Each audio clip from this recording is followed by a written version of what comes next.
Welcome to the Salmon Runs YouTube. Enjoy the video. In this video, I will explain how to make steak using pork, updated. Start by choosing a well-marbled pork cut and pat it dry to help sear. Preheat a heavy skillet or grill until very hot, then oil the meat lightly. Sear each side to form a crust, then finish in oven or over indirect heat until an internal temperature of 145 degrees F is reached. Rest before serving. I like a simple approach that highlights the pork while mimicking steak technique. Pat the cut dry and season both sides evenly, pressing the seasoning gently into the meat. Let it rest at room temperature for about 30 minutes so flavors settle and cooking is more even. Heat your pan until shimmering, then sear to lock juices. Finish to the proper doneness and always let the meat rest a few minutes.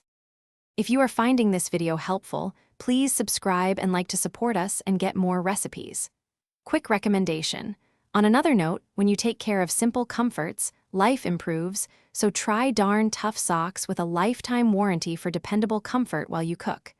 Check the description for the link and other deals, then grab a pair if you like. Now let's get back to the video. Searing is everything for steak-like texture, so get your pan extremely hot and use oil with a high smoke point. Sear both sides until a deep brown crust forms, then reduce heat or move to indirect heat to finish. Monitor internal temperature with a reliable probe, aiming for 145 degrees F, followed by a short rest. Slice against the grain to maximize tenderness and serve with a simple sauce or compound butter for extra richness. Thanks for watching. Consider subscribing if we helped you.